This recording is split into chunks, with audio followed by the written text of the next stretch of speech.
You cannot with a bitch to be on the timeline kicking her husband back in. You ain't gotta say it, Nicki. I know. I just know you know better than to say Beyonce name. Nicki, one, has held this space for such a long time, but this is also what happens when you're so used to being the only one, and you pride yourself on being the only one. Because when other people come in to potentially make space, you don't want to give that space up because you have convinced yourself that you could be the only single woman in this rap game.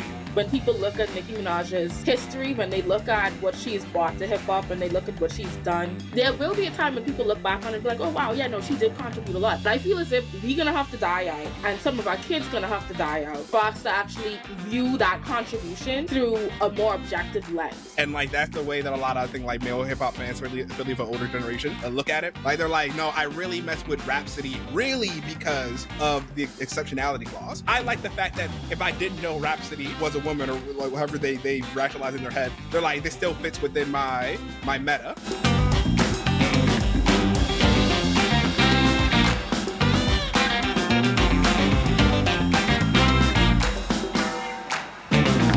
Beautiful black people.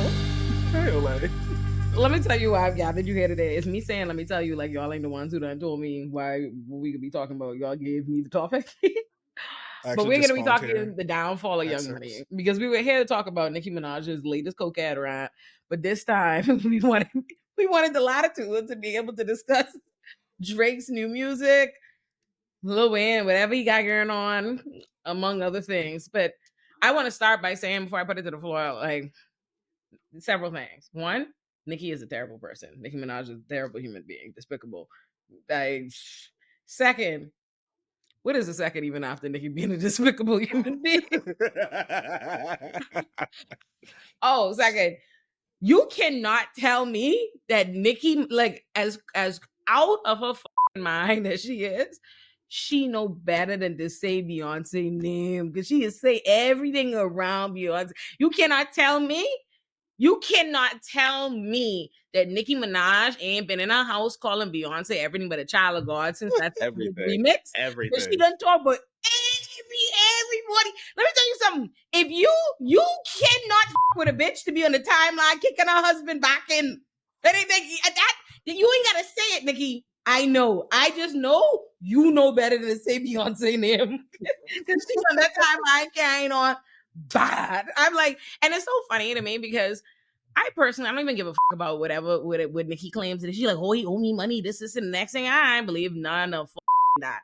All I believe it is she mad that he's worked with Megan Thee Stallion. That's it, and that's all. And that's every time when Nicki Minaj have a problem with somebody, she have a problem with Cardi, she have a problem with Meg, she have a problem with Lotto, she have a problem with anybody that's a gal that can rap. Then all of a sudden, any body they cool with, big problem too. I was like, you was dead cool with Jay. You know how long ago Tidal was? Like, y'all think about that. When y'all know when Tidal was a thing? Bro, I was in high school. I didn't have the money for the subway. That's how long ago that was. And all of a sudden, you need the money. Jay-Z owe you some money today. He owe you some money today. Mind you, sold his stock and sold Tidal in 2021. In 2022, that's a brethren. Now look, I was like, the day after you on the timeline talking shit about Nicki, talking shit about Megan. Let me just say this. Nicki is a special type, like the Barbs are mentally ill. Like, I honestly, hear me good. But the same way we say we need to ask what their position is on Tory and R. Kelly and Diddy and all these people to know, up front, ask motherfuckers how if somebody tell you they identify as a Barb, just go ahead and call the asylum. I'm telling you, head ain't no good. Because you know how crazy you have to be married to a convicted murderer and rapist. By the law, not me. I ain't say that. The court said that. I ain't say that. The court said that. Not me. The court. Right? So you can imagine. You know that's who your husband is. And you wouldn't bring up anything. You wouldn't start talking about what is appropriate. And that. I'd be so quiet. Me personally. Listen, she been mad from that his track. And that y'all said these whole what? That Megan's Law have her mad. She just go to sleep and wake up in the middle of the night, pitch up. Oh.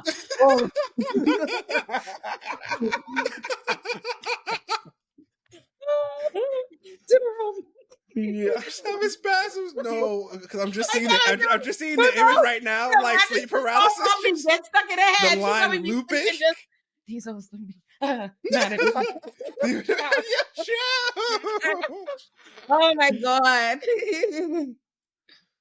Dog. And I was cracking up because I said of all the folks to go against, like, y'all know, talking with the Carters, you're going on one-sided beef. And the reason I only knew that this was happening is because I saw Miss Tina's post earlier today when she posted up that clip from the Renaissance World Tour documentary. And she goes, at least my family is sane and not going on any crazy rants. That's tea. And she said, hashtag Jay-Z, hashtag Beyonce. One thing about Miss Tina, she don't play about her children at all. But I was cracking up because I really sit here and I'd be like, what made Nicki so mad? And the Barbs, It's the coke. It's the coke. I telling you, listen. I know. Y'all ever seen a motherfucker fly into a coked out rage? I know you have. No, I've never seen it. I've never seen a coked out rage per se, but I have seen Joneses. But I haven't seen a coked out. I have seen Joneses. What? I'm not here to say that that's what she is, because I don't know. I'm not here to say that that's what she is, but I am here to say that there's a specific cadence that certain people talking. And when they're going through something, it's a very specific cadence. I support I am an ally. I support all peoples. I'm saying that there is a cadence that certain people speak in when when the tether to sanity is slipping. There's certain rapidity, you would say. Yeah, for sure. So I'm not here to bash nobody, but there's a sprinkle of Jonesedom coming to the forefront. It's because it's the man, like no, like it's the man. It has to be. It's the man. I mean, like to be reasonable, Nicki's descent can be marked by acquiring that. The minute she put that on her arm, she ain't been right since. She ain't been made it's one thing to be a bitch and to be a gatekeeper and to be all those things that we know you are and we know she was long before the man. But the way Nicki is erratic. Like Nicki slaps her assistants. I believe that. Like, you know what I mean? Like probably scratches them. No, man, lie me. I wouldn't say it started with him, but I wouldn't say it started with him. But I will say, however, that there were underlying issues, and he made them come he made them sprout up even more to the surface. But I really will say that I think it really started with your girl. Oh, bongos. Cardi. There we go. Yeah. I got there. No, you know what? You're right. You got me there. Thank you. You got me there. I mean, she has this real thing about wanting to be like respected as like the GOAT, right? Like in hip hop, which is the fascinating thing, because I don't think anybody ever tries to argue with that, right? But it seems like no one can kiss the ring exactly the way. She don't want to be the gate. She don't want to be the GOAT. I mean, she don't want to be a GOAT. She want to be the only one. She wants to be the only one because she's used to it. That's so confusing logic to me. She does not want Nicki. Think about all of you. Know what's so funny? You ain't never thought there's never been a woman been a protege of Nicki, and all this time she been out. She ain't break no woman to you. She ain't been trying to put women on. That's never been a calling card. She's the same way too.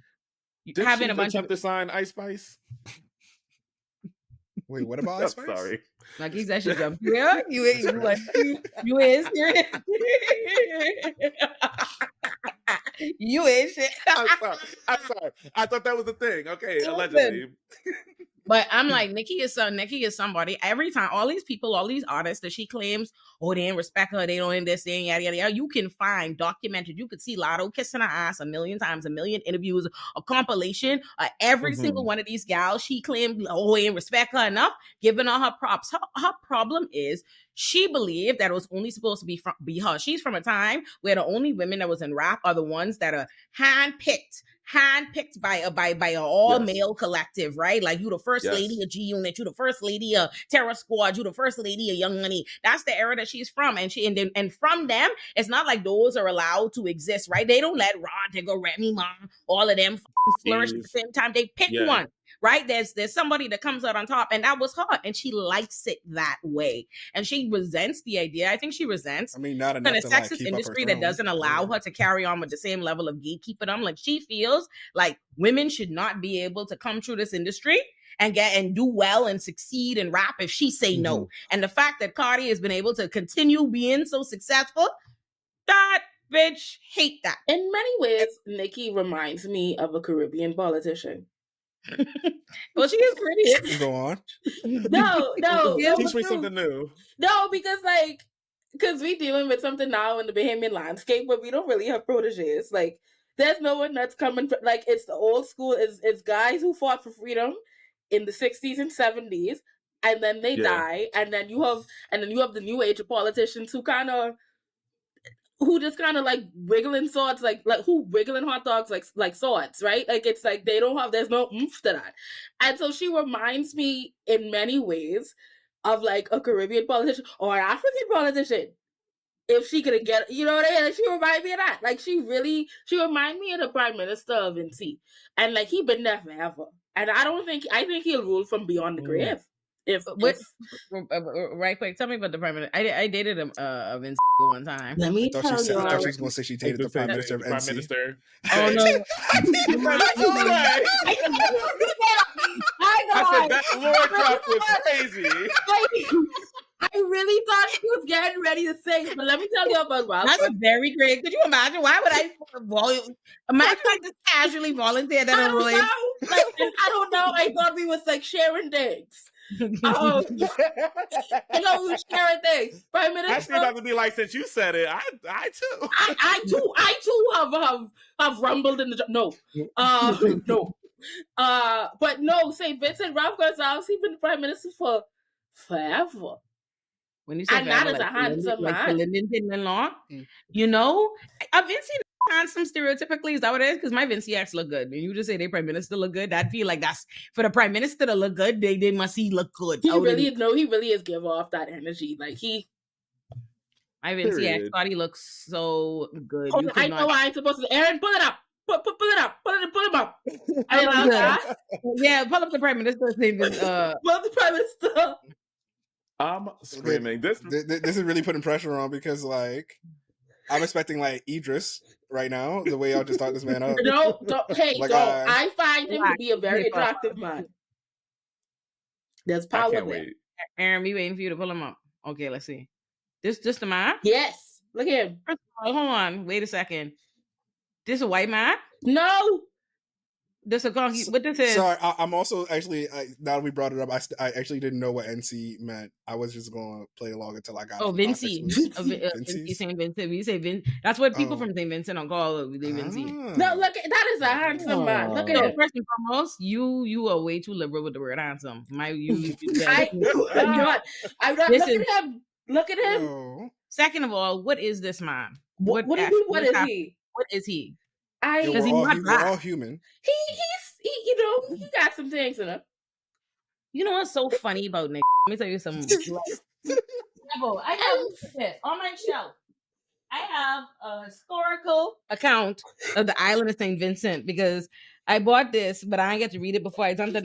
But I bought this to learn about because was running right on about the rich St. Vincent history, all they rebellion and all they fight for freedom and blah blah. But you ain't mentioning your Prime Minister today, white. Okay, so I also want to confirm. I also want to confirm, like, do they not make them that rare? Wait. The fact alone that we have to debate, nobody's showing. You couldn't tell me what he is. You ain't answered yet what he is. You don't know what the fuck because he handsome. Aaron, pull up the Prime Minister of the Bahamas. You see an unimpeachably black man. Please pull up Brave David.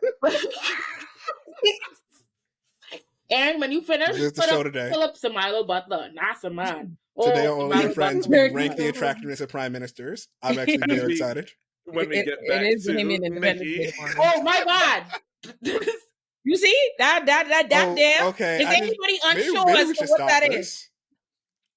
Good. Like, I mean, in the way you know what? If I speak, hey, this is not about handsomeness. watch This your is mouth about now. Brave Davis He being got a good black. skin. You see, Brave Davis is Yes. a black man. He is That a is black man, man. and he got good skin in person too. I meet him in person. Very good skin. He got to drop the skincare. He's tall. He tall. No. No. Oh, No, that man. Check plus for me. Oh, nice. Short king supremacy. He Forget, we don't gotta get into almost height taller again. than him, and Olay. Sorry.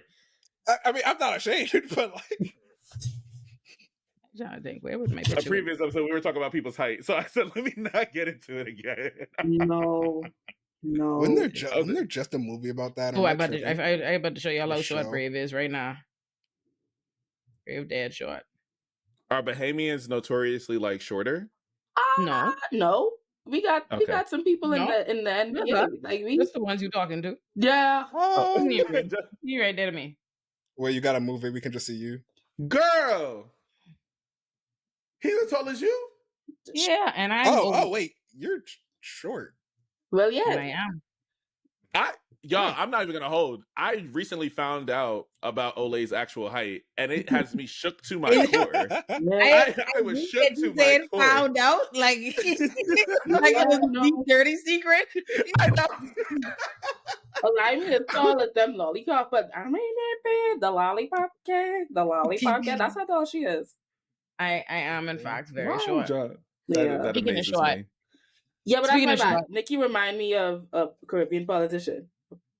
Carry on. I see what you did there. You see what you did there?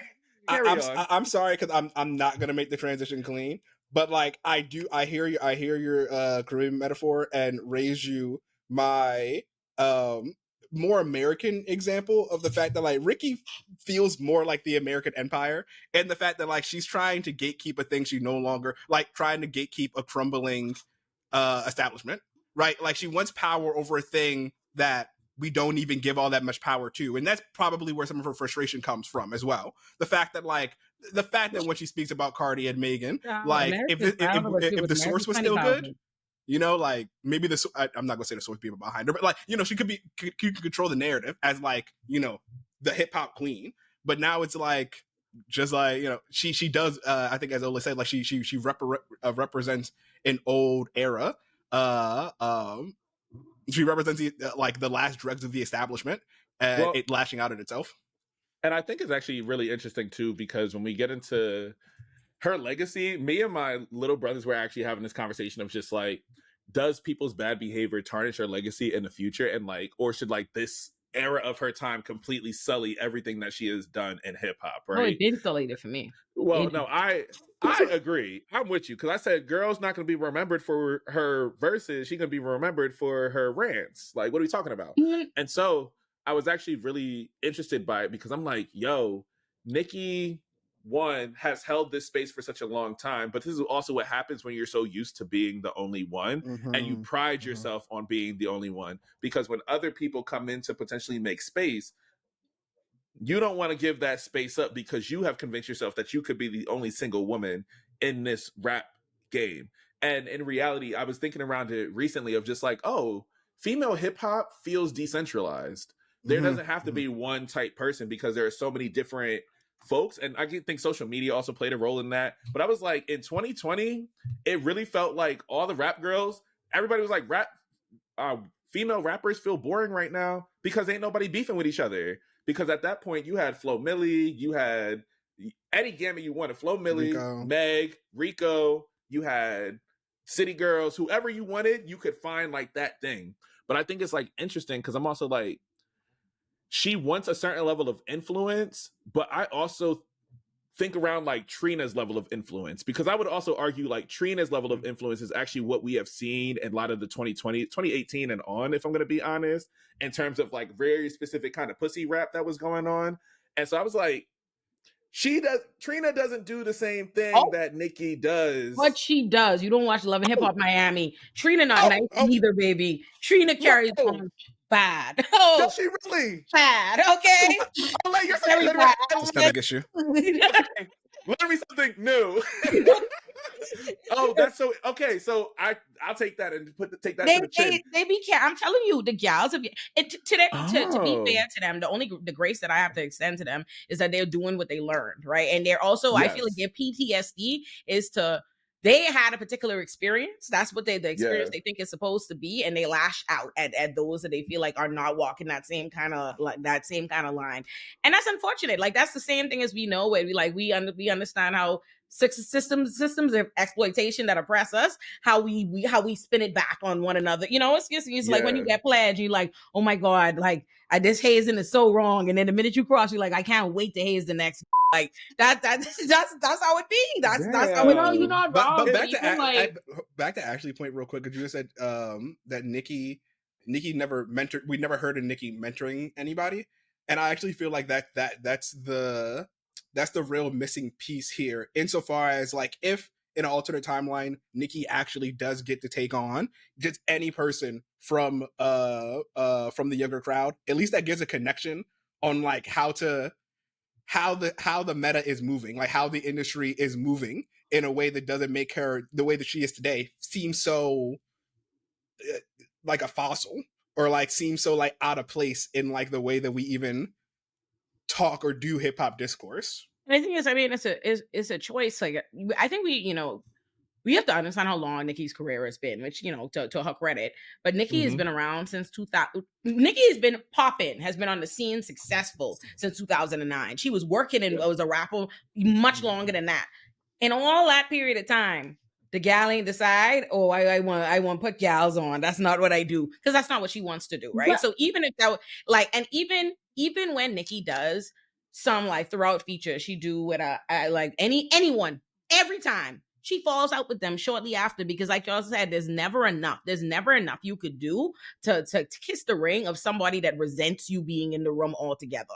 And that's ultimately what it is. And it shows up. It'd be a nastiness. I even remember like when she did the record with Coi Leray, and then when Coi Leray's album came out and it didn't perform well, Nicki gets on Twitter and starts giving advice on what her album could have been better and how could have been organized and yada yada. And all the people who love Nicki was she giving advice and blah blah blah. I'm like, no, she's being an old hating bitch. That's what's happening here. Like that is what is happening. But I mean, you know what? But the thing with Nicki Minaj is, the thing that I can say about Nicki Minaj, and to the point of legacy, is that this is what happens when you don't see yourself as model. Right? Like, and this is what happens when you don't see yourself as model. So I personally, I feel as if there will be a time when people look at Nicki Minaj's history, when they look at what she has brought to hip hop, and they look at what she's done for women in hip hop, whether she wanted to or not, right? Because let's be real, we see this now, we see it in the light of selfishness, not selflessness. But there will be a time when people look back on it and be like, oh wow, yeah, no, she did contribute a lot. But I feel as if we're gonna have to die out, and some of our kids gonna have to die out for us to actually give her, or for us to actually view that contribution through not even through a more objective lens, right? Someone's going to define her in the sample bin. I think Nicki gets her flowers. Nicki gets so much flowers. I want us to start seeing. I saw somebody say it on Twitter, and they was spot the on. Nicki ain't too much different than Kanye. I've been holding back on that the entire time. Too much different than Kanye, and Nicki has always gotten her flowers. Like everybody. In fact, like here's my thing: hip hop and rap and the entire discourse around it, the community, is so sexist in and of itself that women rappers are relegated to like this different corner. Like they could never, like, this is sports, like where men gotta play by the men and women don't gotta play. Like they can't be as talented as the men. It only could be, they're always relegated to another conversation. Nicki is somebody in and of itself, like they've always given her at least best female rapper. And I agree with her that there's a disrespect in her not being mentioned in the conversation. She's supposed to be up there with the greats of just all the men in rap. But that's how it is. That's what they do. It can only be this one gal, and the rest of them are just pussy rap. They never give Mag and all these gals the credit for how these bitches be rapping. But I said it to say, she literally exists in an industry where they don't give women credit, where the rest of the women don't get that, but everybody is like, who's the best female rapper? Nicki is a fact. It's something that you have to say and can't be challenged. Even who can't stand Nicki, who hate her guts, do not take that from her. No one says, at all this time, I've been telling you Nicki's a crazy bitch for 24 minutes. I ain't at one point in time said the gal can't rap, that she don't have hits, that she ain't beautiful, that she's not monumental, and all of that. She's not, all of that is unequivocal. And she's getting them flowers today. I actually think it's going to age. Time is going to age, I think, against Nicki, where like, Nicki, I need us. Do y'all remember the cokehead rant last year about Megan, where she was talking about Megan dead, mommy? I need y'all to understand. It was Don't then. get me started. Once you start talking about how gals deserve, you laughing about domestic violence, about shooting a gal, about her mom, dad, you making it. Hey, we long transcended moral bankruptcy. Okay, so I actually think it's that niggas respect Nicki's pen so much. They respect her as the greatest female rapper and all that stuff so much that she doesn't get indicted on her being a fucked up person the way she does, right? Like she could still be solo tour, she could still your talent supersedes your bad behavior. And I think that ends up being the double-edged sword too, because I think my opinion is more of a middle down the road where I think because of the way Nicki has moved past her prime, eventually, like to Ashley's point, like two generations from now, right, some of these things will get smoothed out.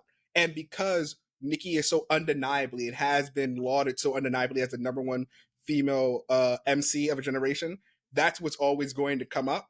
The difference now is that she's almost, I almost feel bad, she's almost going to validate, I think, the invisibility that she feels that she has, because the only reason why we talk about Nicki less, right, even though her pen is so important, is because we don't feel like talking about all the other stuff that's now associated with her name, and like that's going to like fade her historical impact more and more until all we get, just like any other aberration within like a system, is like, oh yeah, this one really good female rapper was on with Kanye, because that's the only good thing we're going to want to say. She might get Scarlet Witch treatment.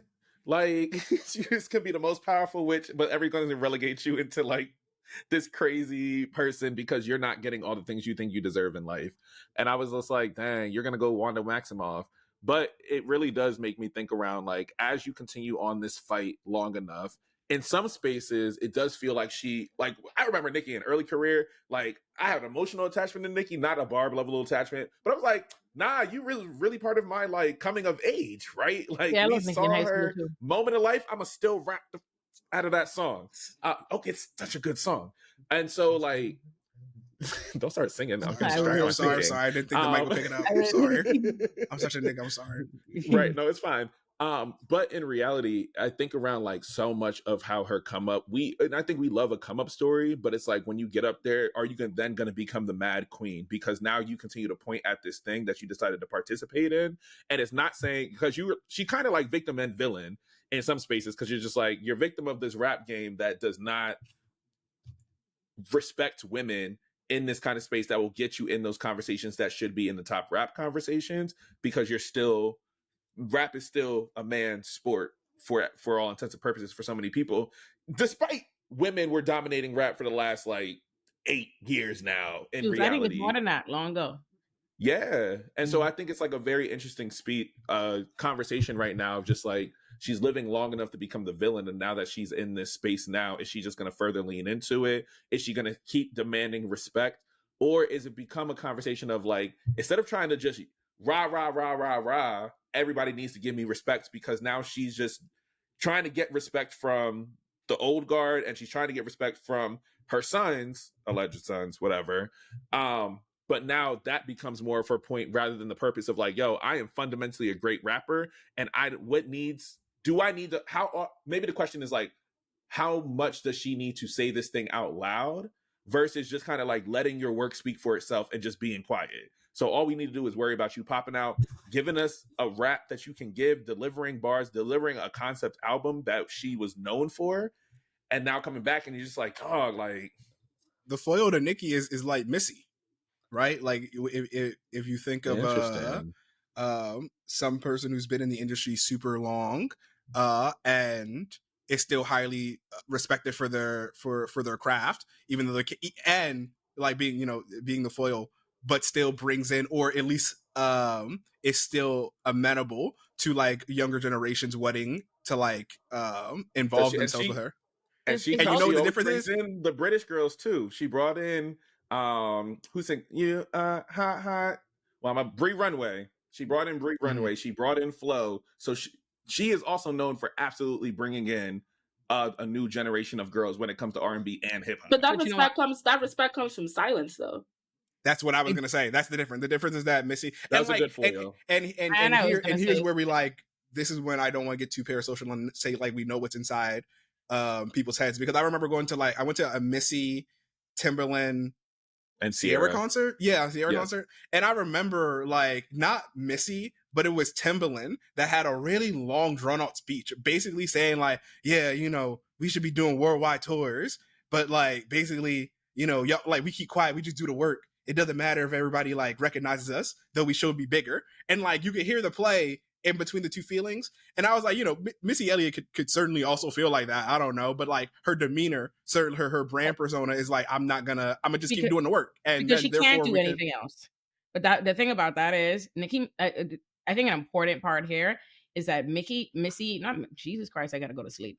Missy is a dark-skinned, fat Black woman or whatever, right? Like somebody they don't consider desirable. They would never give her the space to do that. I think the reason why Nicki, in addition, like being all kind of talented gals or whatever, can open their mouth to carry on the way that Nicki carries on is because she's a beautiful gal. It's the desirability of it. It's the fact you gotta remember Nicki's a gal who was a part of the ushering in of the bad bitch body. Like you remember when it was nothing but her ass was the topic of discussion. Everybody's Instagram name was something Minaj. You remember when Big Sean dropped that ass remix and she was on there and like, what? Listen, I remember shit on the the room. island of Waikiki. So I say that to say, like, desirability, what we often see, right, is like, one, women get applauded. Like, I want to be clear about this. My problem is not with Nicki being a gal who needs to speak up for herself or needs to say whatever or carry on or whatever. I believe I understand that, and I think the important thing is that people would let her even go beyond the pale, right? Like, my problem is not that she's speaking up for herself. My problem is that she's a bully. Is that she's a nut ass bully that pushes. She's a gatekeeper and she's a misogynist. She deeply hates other women. She wanted to just be her, right? So like that's my problem with Nicki, but not that she speaks up for herself. And I always want to be careful to not applaud women's silence, because it's like that's the only way we are allowed, like we can be appreciated, is when we're reserved, we keep it quiet, we keep it cute. And the reality is someone like Missy Elliott has to, because Missy, even though we say like, oh yeah, people respect Missy Elliott or whatever, she's well respected in hip hop.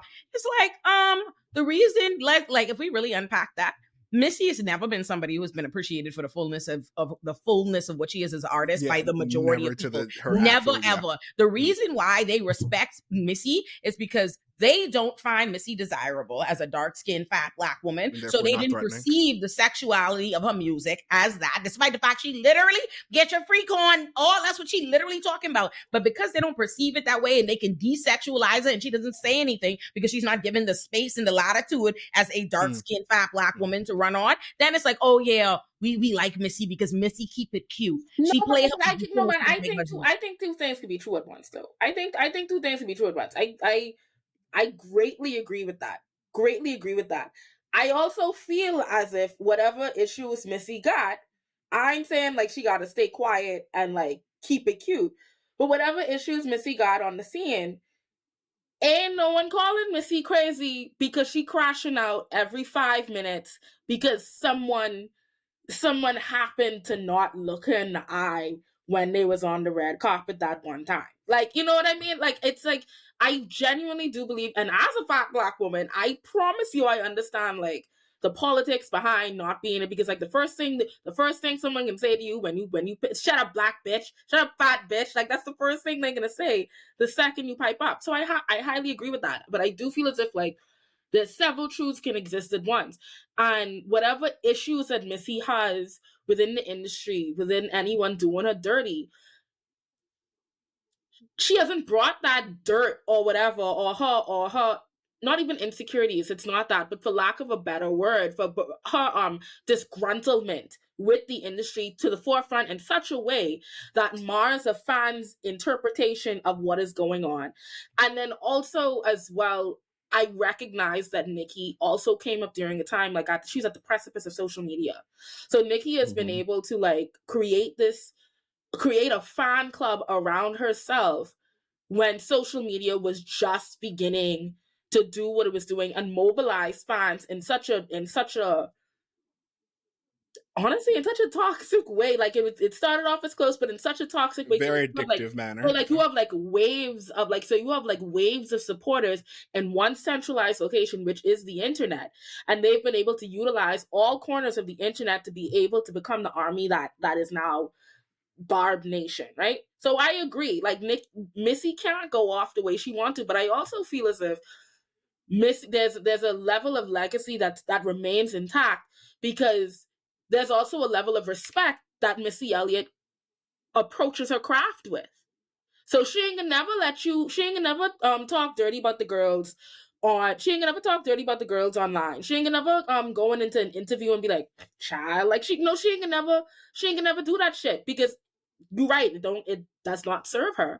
But also in the back of her mind, I would assume, I know what's going on in these people's mind, but I would assume that she recognizes that as a former, because Missy ain't fat no more, but as a former fat Black woman, right?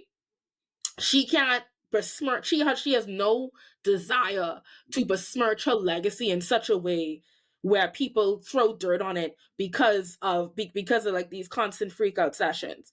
So go on. Sorry. And I would also argue like Missy is also like I think Missy is a creative who happened to get famous as well.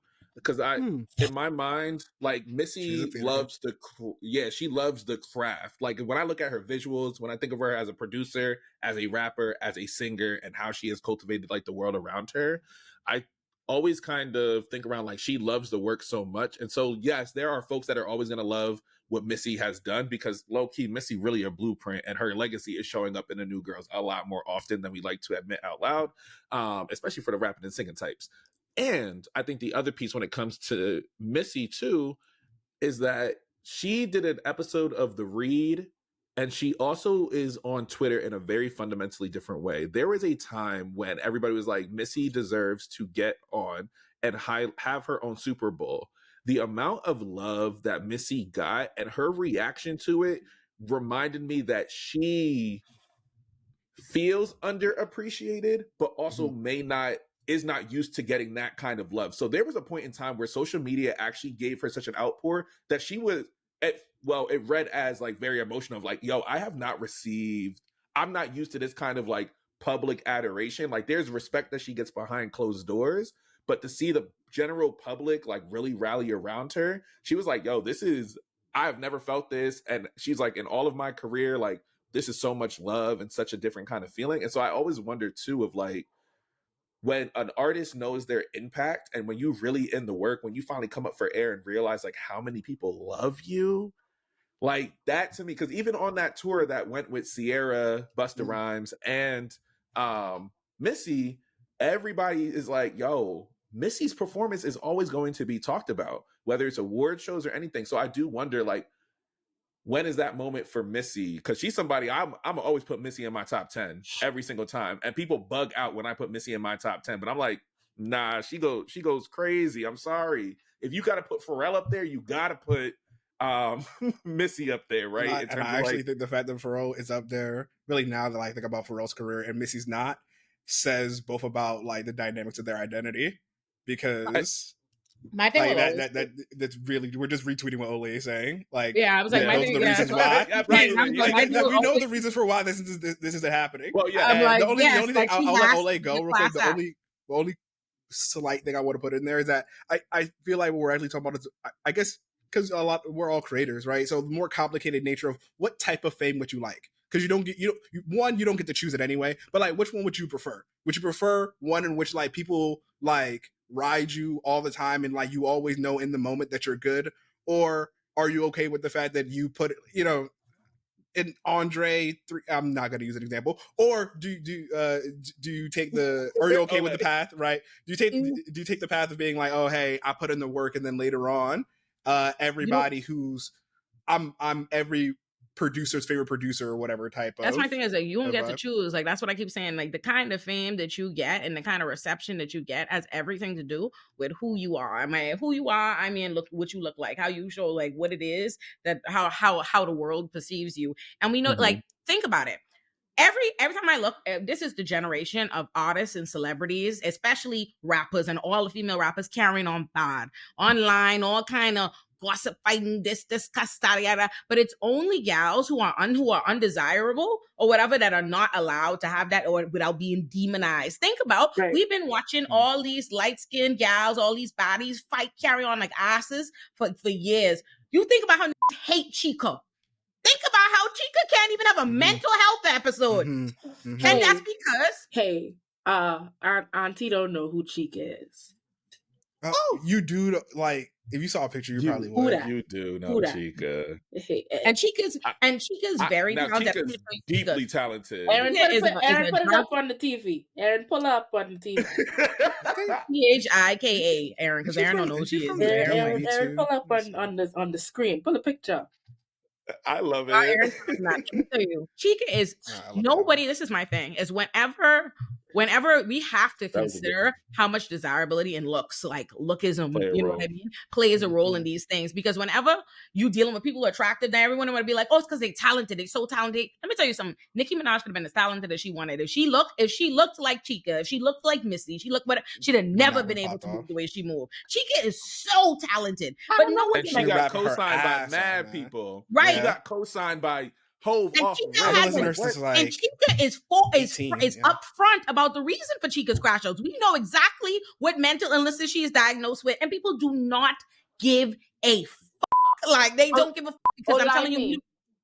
Olay, will the YouTube police stop you if you play a little bit of her music? Oh, 110%. If you don't try, I'll go look this up after this time, I'm sure. I'll do that. Google will be on my ass, unfortunately. I'm telling you, as Olay and Friends grows and like continues to evolve, I really feel like I'm sitting at an actual like dinner table with y'all. Because just be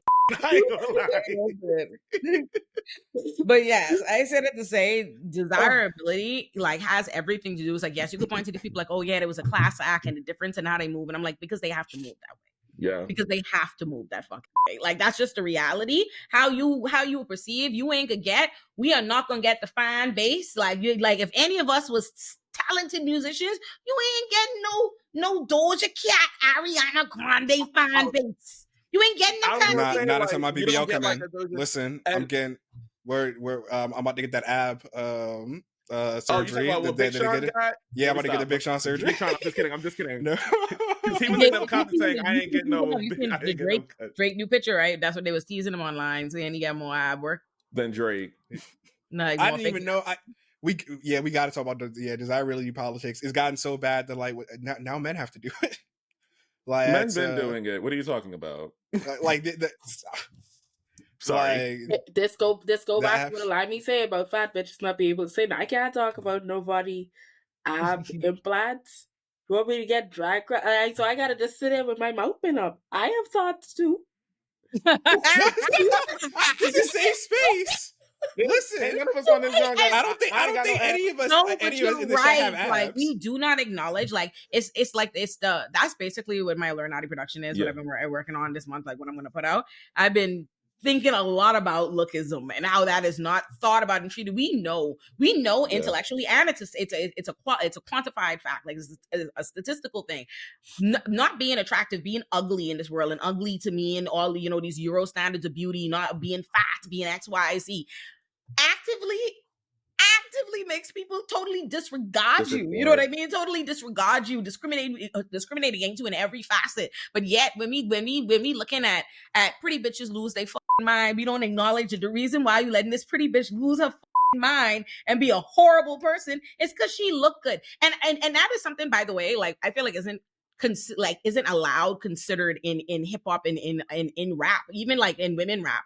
Like people will talk about like, oh, how women are pressured to change their bodies, this is the next thing, whatever, and all that or whatever is true. But we don't talk about how even we as women, we as people, we as who like women rap, we pick half of your desirability, how aspirational your body, your look, your this or whatever, that has everything to do with how you feel about them. Whether the body's T, whether they giving looks, whether they X, Y, Z. So these things have play a big role in how we perceive these people and what we let slide. Because every day I see people kick the backs in of people they don't find attractive, and they'll be and when you tell them, like when you try to point out that is a factor, they're like, no, because let me tell you something. Every motherfucker has some substantive reason why you could dislike them, but you ain't kicking them pretty back in like that. I think about this is something I ain't gonna get into it today, because this has me feeling about how treat Lizzo, and they try to act like, it's on with merit because this and this lawsuit and this. You don't give a fuck about that. The same that be excited for you to for people like me and others to defend the Meg Thee Stallion. You don't give a shit about that lawsuit she dealing with where this a man say she had sex in the car or whatever in front of him. No one gives a fuck. We ain't talk about it. And but whatever people wanted to use, people have been. That's what Nicki's going off about now. So. Lizzo has been treated significantly like shit from the moment Lizzo came on the scene. Lizzo has been treated like utter shit, and not only treated like shit, but gaslight about why. Exactly, because you'll talk to and they'll be like, I really don't know why I'm so incensed by this Meg Thee Stallion thing, and yet I could care less about this Lizzo thing. And that's my thing. And they'll act like it's this objective, like, oh, this reason why you hate her, God, she don't deserve. You can't acknowledge that her new mixtape is fire, track for track. Like if she had that same, I was like, if that same mixtape was dropped by any one of these bitches, if Lotto dropped it, if Meg dropped it, if any of them dropped it, then everybody be talking about that be the album, but if some of Glorilla dropped it right now. But I know, Lizzo falling into that former fat bitch, hate all the fat bitches pipeline. So I don't think that Lizzo is giving that she hates former. I don't know, like she is going hella hard on the anti-Ozempic thing, because like she's trying to be very like like the haters will say I did it with surgery. Like she's on her weight loss journey, but I don't know if she's antagonizing. Okay, fair. 2 months from now, nobody look at me and be like, "Hey, Ash, you right?" Okay, I don't want to Well, I was gonna say actually, because she did make a comment in a recent interview, or maybe it was a couple interviews. It was a little bit ago, but I remember her talking around like she's not a fat liberationist, she's body positive. Is that what she said? No. Do you remember? No. Am I bugging? She said she You know what? Like, am I bugging on that, or no, am I just like you're not bugging? You're not bugging. But let's let the thing be the thing, and I come back in a couple months. And I'm let me just say this. Let me say However, let me say this. We live in a fat phobic society. We live in a fat. It is not a motherfucker this call that is not plagued by fat phobia, internalized or externally or whatever. We do. We live in an incredibly fat phobic society. Who we determine, the body T, who find, who we saying or whatever, is based on a particular aesthetic and image. Only a fat bitch that tries to in any way develop a politic that is better, that tries to burp for that, is held to this standard of, evidence of fat phobia. Hate this bitch. You're all fat phobic. We're all fat phobic. I just want to die when a bitch call me fat. We all are. We know it's real. So it's like this idea that only Lizzo, only these people, only the people who try to be aware of this larger system, who try to create a politic that subverts it in any way, are held to this. Well, you gotta think of, can we actually get into like a little bit of like that annoying dichotomy that happens, because it is really becomes like a sword and shield situation, because there is a part where as you were talking, it made me think around the who will uplift and be like, oh, we need a Rhapsody, we need a No Name, we need this, we need this, we need this. And still at the same time, when Rhapsody, which that album was dope that she dropped last year, it was a top quality rap album, going through therapy and talking around even like her own internal ideas on like what beauty standards are and whatnot. I'm like, but if you're actually listening to what she's saying, you would then co-sign these other rappers that y'all are just like, we need more of them, but because you don't desire them in that same way. And oh my God, tokenism. Olay, you really, yeah. So in reality though, like when you were chatting, it made me really think around, like, they will be in the same breath be like, you should be lauded for your talent, and you should be talking around something of substance, but at that same time, you will not go after to speak highly and buy their music and really lift them up in the ways in which that we're going to lift up, honestly, the other rap girls who are still absolutely talented, but also have to almost, like, all the rap girls have to function as pop stars now, right? So their performance style is that of a pop star. So a Meg has to be on stage giving choreography and production. Doja Cat must give choreography, production. Glorilla even trying to dance, right? And again, you know, our girls like to do a little majorette two-step type situation, so we love to see it.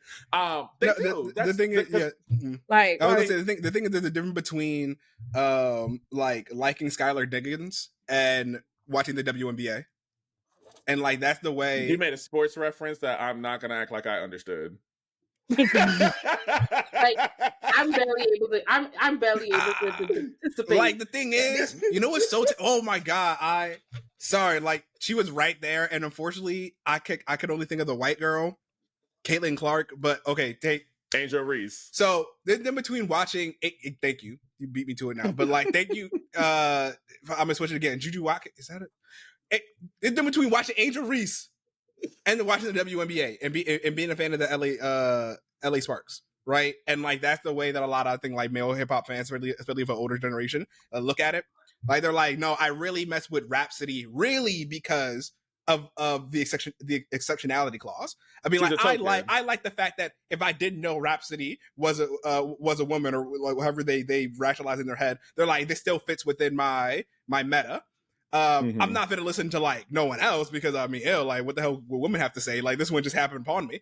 But I think that's the big issue. I'm so happy you landed that plane because I wasn't. But I got there. We got there because this is what I'm here for. This is why Aaron sends the email. The thing that I want to say about Lizzo, and like what I've realized, like what my problem is about the body positivity movement, or how people call out fat phobia, or how they address it, or how they expect it to be, is like, thank you. Like, it's like, if somebody, you are not free from a system or its oppressive ways or whatever because you know it's there, because you acknowledge it, or because you're trying to battle it. But we have this, like, we turn body positivity or any kind of fat woman, you know, trying to lean into body positivity or trying to be in that or whatever, as that needs to mean that you love your body unequivocally. You've risen above that. You don't do anything to change that. You in no way engage in any of these fat phobic stuff. And I think there's a book I encourage everybody to read. I cannot encourage it like enough. It's called Bad Fat Black Girl by Cecily Bowen. It's fire. It's really good. And she has this part in this where she talks about why she's a fat black woman, and she's like defends people, supports plastic surgery and other enhancements, and like understanding and calling out the ridiculousness and calling out people's insecurities, or the fact that people will still fumble. She says, people think that wanting to change any part of your body means you lack confidence and don't love yourself. They view surgical enhancements as the antithesis of a body positivity that requires you to constantly love your body the way it is, no matter what. This fantasy narrative of body positivity is convenient for people who have no intention of checking their own fat phobia or body shaming behaviors. I'm expected to love myself no matter what kind of shit is said or done to me. This kind of individualistic, introspective body positivity excuses people from being accountable for how they treat marginalized bodies, nor does it leave room to challenge the limitations of current body standards. I want no part of a fake-ass body positivity that allows people to uphold unrealistic standards, shame women for not meeting them, but still demand that we love and embrace our bodies, lest we fall into peer-pressured vanity. I am not gonna have niggas live in a society where we know what we treat bitches that look like Lizzo. We know specifically how we treat Lizzo, and then shame her and attack her every time you think, oh, was that her being insecure? Oh, did she exhibit signs of fat phobia or internalized hate for fat people? Perhaps that's how it be. And I'm like, you know that's I'm like, as a woman, I'm in a world where women do nothing but all we thinking about is losing weight, being small. It's on a constant. Every woman I know is on a constant journey to lose some weight, to be smaller. Even if you ain't dieting, you talking about how you should be, you feeling bad because you not. So it's like, how are we living in that world where we know good and well how we operate in this fat phobic, this world of desirability, and this politics of ugliness, and this politics of beauty, but then all of a sudden we have to look at the people most negatively impacted by that system and be like, oh, ooh, you ain't got it right, so you're fake. You ain't real. I ain't gonna listen to your music no more. These people need to jump on my ass here. That's all that was my closing remarks on Like, get off little ass. I'm not even sure you can. I know where to go from there. Absolutely. I apologize. I've been thinking about this. My only footnote on that is like I really don't think there's anything more traumatizing than losing a bunch of weight and then being in the same circle that you were before, and realizing how differently people treated you. I really mean that, and I made a video about this like maybe a year and a half ago about this topic, right? Because it's really hard to have good faith in people when they don't even understand how unconscious some of their fat phobia is.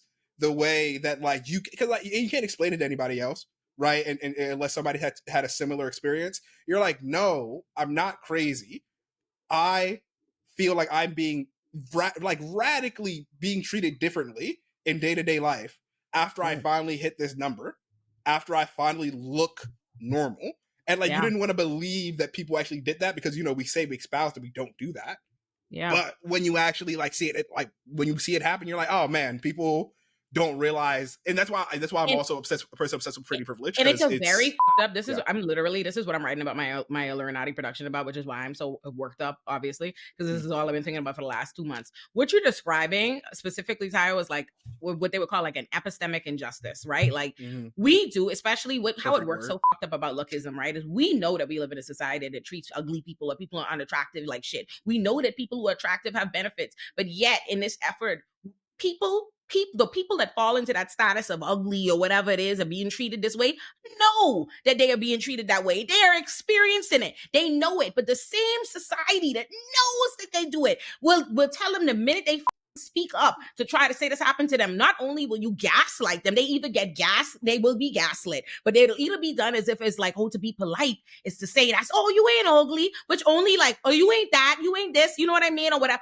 No, because think about it, we as Black people, it helps us to the fact that we know racism is a thing that can be named. We know we are experiencing racism. We have a community of other people who will affirm that is quite literally necessary and helpful to our emotional, psychological well-being of moving through life. We know, okay, I'm not tripping. That ain't even about me. It's because I'm Black. We know what's happening there. So for people who are going through life experiencing a world that is radically different than them, treats them like shit because they don't find it desirable, and to have people constantly tell them that that's not what's happening creates a cycle, creates a confusion. It's an epistemic injustice that is being experienced there. And so anyway, I said that to say this. Deshaun talks about it in Belly of the Beast. I was going to make a reference to it too. Oh, all the time or whatever. But I think it's important for us to recognize insecurity is not an individual failing. Insecurity is what our politics of ugliness and desirability gives to people. And it's ridiculous for us to attack people who we see, you have an insecurity, or you this, or you internalizing or reacting to, you know what I mean? Or pushing externally in any way the system that you're experiencing. So that is, and in the same breath that people gaslight people who they don't consider attractive or whatever, either because they're being polite. On the flip side of that is they react violently because they are not attracted to these people. Because you're not attracted to them, that's the reason why you're so abrasive to what Ashley said. It's like, if I speak, they go, shut your fat ass up, shut you know what I mean, all this or whatever. The reason why you reacted like that, with that vitriol, is because you don't find that person desirable. You ain't tailoring the way that you treat them. In the same breath that you lying, you screaming them down that it's not true, that they're experiencing that because of that. So we have to, I think it is a problem that we know we live in this kind of society. We don't dress, we know everybody fat phobic,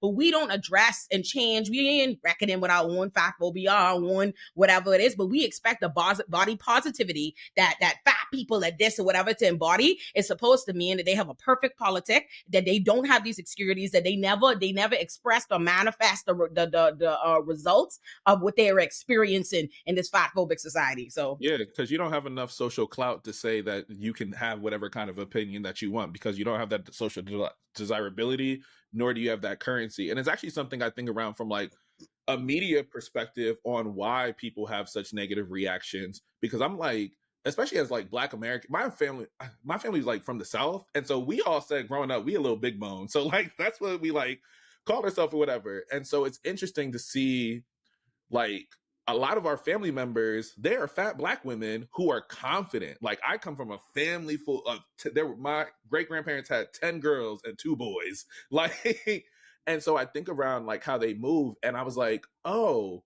there's no way you can love your auntie and your mom and your cousins and all of this way, and you see the confidence that they move because you're in actual community with fat Black women. But then as soon as you see somebody on stage or you see somebody on TV moving in a way that feels like, oh, you shouldn't move with that much confidence. You shouldn't move with that enough arrogance. You're too haughty. You're too this. You're too this. I was like, and I thought about it, like, especially like as I was younger, of just like, you disdain that person on screen because you have a quiet resentment for those who move that way, because you should be benefiting more from whatever social currency you believe you have because of being a little bit more quote unquote desirable, versus like this actual thing where like, unpack why you feel that way. Take yourself through that process of like, oh, why am I annoyed by this image? Why am I disgusted by this image? Why do I hate this image? Because then that's when you can start to unpack, like, how do you actually feel about your auntie? How do you feel about your cousin? How do you feel about your mama? I mean, How do you feel about your but in that regard, though, how you feel about yourself? yeah, I mean, how you feel? That's really what it is. Like, it's a projection because it's not about them. It's about what you believe you should be entitled to, because they're moving with the confidence that you believe should happen, because you have already predetermined, oh, this fat Black person should not move with this certain level of confidence because you've been relegated in popular culture. You're either the funny friend, or you're the smart one, or you're the one who's quiet, or who must move insecure, right? And that to me irks my spirit. But you know, you named family titles and also job titles, auntie, but specifically within the Black community. So like you named almost auntie, like a mammy type situation. So I'm like even in that mammy archetype, like, so you don't hate them because of a service that they provide to you in terms of caring, loving. Like, you don't see them in that light. You don't see them in a spotlight of sorts. But all of the love that you have for them is rooted in service. Yo, dog, that's good. Yeah, because there's an expectation of service. So you don't view your dislike of their body as dislike of them. Because how could you hate the woman who makes Sunday meals and Thanksgiving dinners and Christmas dinners, and like make sure you got sorted out for school, and cleans your room and cleans your clothes, and make sure like you knew how to iron, and like washes your clothes, and like and you got something in the corner of your eye, and like, you know, dig that out for you, right? But and the thing is also too, it's funny because I love your example, Marquise, but and I'm like, that must be a wonderful family, because I feel like the first place you experience all the fat phobia and all the shit is through your own damn family telling you, looking at you every day, as soon as they see you. Oh my God, you doing weight. As soon as I got my freshman 15, they said, Marquise, you putting on weight. Right. And I looked at them, I said, hey, y'all, how's it going? Like, they are so, but it's very quick to like police, like, how much weight do you have on? Did you not have enough weight on? Oh, you need to have some weight on type situation. So absolutely, I'm not disregarding the fact like that is something that exists at all. Because I was actually like the smallest one in my family, if I'm fully honest with you. So they were all like, Marquise, that weight's going to hit you one of these days. Like, you're going to be like the rest of us. You moving too quick. The reason why they're upset and they feel like is because we do, in fact, live in a society where pretty isn't just there. Structural pretty and pretty privilege or whatever, that's always going to be reserved for white people, white blonde, skinny people, or whatever. That's always going to be like the quintessential archetype. But otherwise, there are ways in which some of us opt in, right? Like the ways that you could try what you try and meet this standard, right? And for a lot of people, that's advanced style culture. That's working in the gym. That's like I spend all my money on my weave, all my nails, my this, my that. That is we actively, we don't talk about it and name it in that way, but we all are constantly on in that politics of pretty, trying to achieve pretty, trying to be beautiful, trying to be more desirable, trying to make yourself more amenable, perceiving. That's work that's being done. So for people, they see it as the lookism is an acceptable amount of discrimination, because people feel like you can opt in. You could do something. You could work hard to change yourself, to do something, change your hair, change your this, change your whatever. Beauty is the first currency. Exactly. Yeah. Right. So it is a level of this person has not done the work to achieve, to be in this, to be in those rooms, in those spaces. Because to what you were saying, Marquise, Janet Mock talks about it in the essay that she has about the need, like why it's important that we, you know, acknowledge our like pretty privileges and different things, but also how like, this can be situational. Like you are as even pretty Black people or whatever are never going to be the ultimate beauty. Is about what room you are in, right? So it's like in a room of, if I know that the demographic that we're dealing with is Black people, oh, I'm gonna still be pretty to them, even though I'm not skinny or whatever, depending on what's in the room. But depending on who is in the room, as you get closer to skinnier, light skin, whatever, wavy hair, you know, who are these people who society is going to seem as pretty, who they're going to flock to or whatever, where the privilege is going, it's going to trickle down like that. So it's like, yeah, we exist in our own Black communities. We have different communities, different rooms and carve-outs where we get to exist in those spaces and occupy. But we all know, every one of us know, the minute you put us in a white room or whatever, they ain't even looking at us. You see the baddest Black women, Black men on TV going dating shows, they ain't checking for them, because the reality is that privilege, that system, that whatever it is, there's only insofar that we can opt in. So people are mad, they are angry because you are quite literally, you are opting out. When they see you not having done that or whatever, you didn't do work that they had to do. Not even that they're entitled about them being entitled to this result, but they know that society, there isn't a material benefit to being considered pretty and attractive, and they doing work, or they either doing work or not doing work, accepting that like, oh, because I look like this or whatever, blah, blah, blah, blah, blah, it ain't for me. I don't get that. So when you see somebody else, like, hold on, what's going on here? You turn on the TV, and I think we all understand that on some level. I know you ever turn on the TV show, the love interest is some gal you think is some boring, like in the reverse for us, some boring white gal that we don't think look. When I saw the gal in season 1 of Bridgerton, I said they have to stop their bullshit out. When I saw the last guy, the last 2 seasons of You, I say stop your.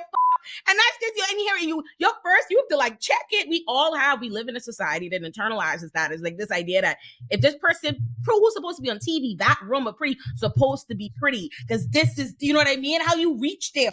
You know what's crazy? I've been watching.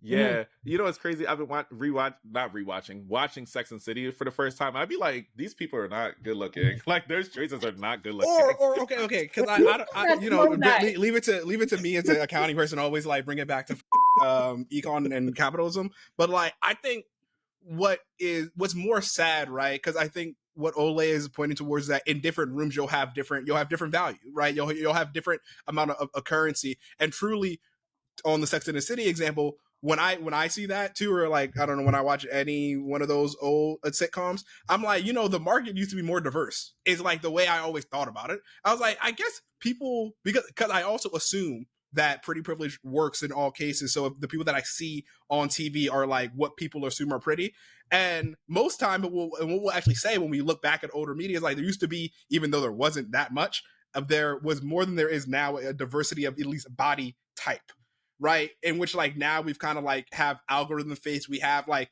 going past the Kardashian like era. It's like now, much like with capitalism, there's been a more and more concentrated market on what counts as pretty, instead of what probably would be more ideal, right? Is like people have pockets of pretty, everybody finds different things pretty, and therefore you would have different values in different circles. But especially when we think about fat phobia, it's like and checking off that character and fact. Some people don't. And here's the thing: some people in the society that we're in, how ugliness and all that is, some people aren't pretty in any circle, aren't pretty in any room. They walk through life being treated that way. That's what it's not me saying that. And this is my thing. We know it. We know. Yeah. I think like that's the thing that's frustrating me about Lookism. Like anytime we analyze situations, you consider racism, you consider sexism. We go through the factors of things, but it'll be somebody like she's just ugly. Oh, you know that, and that's a part of the reason they think, or they're not about that. You think they're ugly, but people think they're ugly, and that's the reason they receive them. So I have taken to like naming that. Like when I did on Allure Naughty Pop, when I did my video on one of my girlfriend's videos on Joan and Ellis, I'm like, central to why y'all don't like this. No one liked Ellis is because you weren't attracted to that. They thought he didn't look good. No one even noticed how Joan was treating him bad. Meanwhile, the first shitty boyfriend, she had the sex addict one. Terrible. Nobody's dragged his name the way they don't like a Ellis or whatever because they found him attractive. Similarly, Maya husband is a sexist ass, but Khalil Kane and his fine ass played him, so we like him. That has a lot to do with what we are open to. That's the reason they cast you a fine to have him do wicked shit, because they know if you are attracted to the person, if you find them desirable, you have you give them a much longer rope. Oh, So which is to bring this back around, that's why Nicki Minaj is get to carry on bad.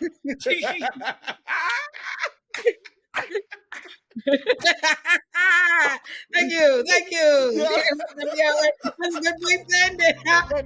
Stop what you're doing and listen up. You just watched a video on one of my channels, but the Illuminati-verse is huge, and I want to tell you what everything is and how to find it. The Illuminati-verse has 6 channels. On the YouTube homepage of any one of those channels, every single channel in the Illuminati-verse is featured at the bottom of the page, so you can always easily find them, okay? Remember I said that. Don't say I ain't tell you how to find it. Subscribe to my main channel, Illuminati, to find my Illuminati productions, which are my long-form video essays, and also all of my backlog of content. Subscribe to my second love child, Illuminati Pop, for my weekly video essays analyzing my favorite TV and movie shows and characters. Illuminati Pop also has its own Patreon where you get all of those videos uncensored. Subscribe to my channel, Olay Friends, for my podcast, Olay Friends. New episodes of Olay Friends come out every Sunday at 1 p.m. Eastern. Subscribe to Olay Chill for new episodes of my podcast, Olay Chill, every Tuesday at 1 p.m. Eastern. And also, both Olay Friends and Olay Chill are both available on streaming platforms like Spotify. Subscribe to Illuminati Bites if you want my takes, but you don't have an hour to spend. Subscribe to Illuminati Politics for my political analysis and my State of the Union type addresses on my show O Squared. And last but not least, subscribe to my Substack Illuminati for my written work.